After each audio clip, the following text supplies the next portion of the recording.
Thank you for joining me, and thank you to the host, Medvarsity, for the invitation. And my name is Tanya. I am a physiotherapist. I'm also a lecturer. I run workshops around the world as well.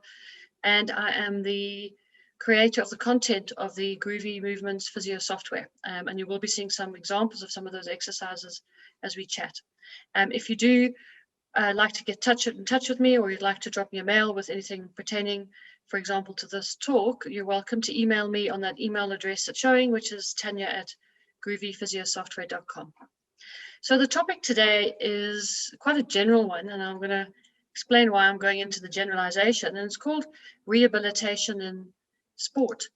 And just before we answer that, I just want to show you where I work. So I work in Johannesburg in South Africa.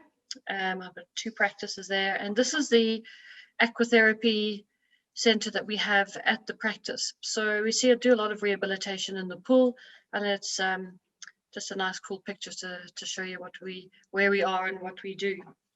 So why was I thinking about this topic, rehabilitation in sport? Because it's such a broad topic. How do we actually even narrow it down? I mean, Bill Bryson wrote a book, a really short history of nearly everything, and I thought, the topic rehabilitation in sport almost comes into that same sort of category.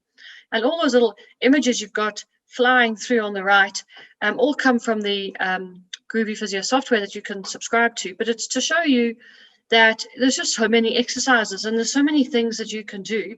How do you know where to start and what to do?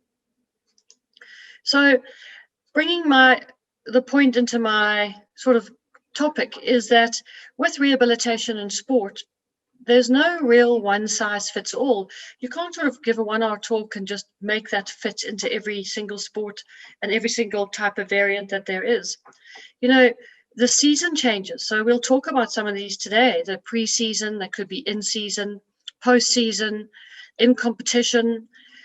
We've got so many different sports, and the Olympics are on at the moment, and it's just unbelievable. Some sports involve brute strength, others balance. There needs to be a balance between flexibility and strength. They all have different fears and anxieties, doubts, and different coping strategies, different mood disturbances.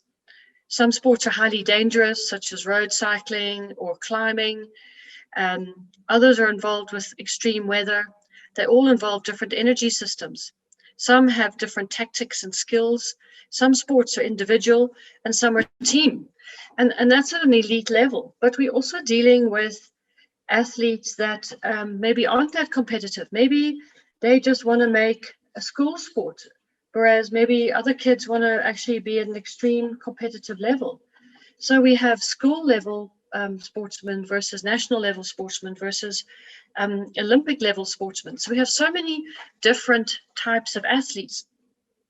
Some injuries come in from overtraining, some are because of undertraining, and some might be some sort of traumatic injury, and others are just an overuse injury.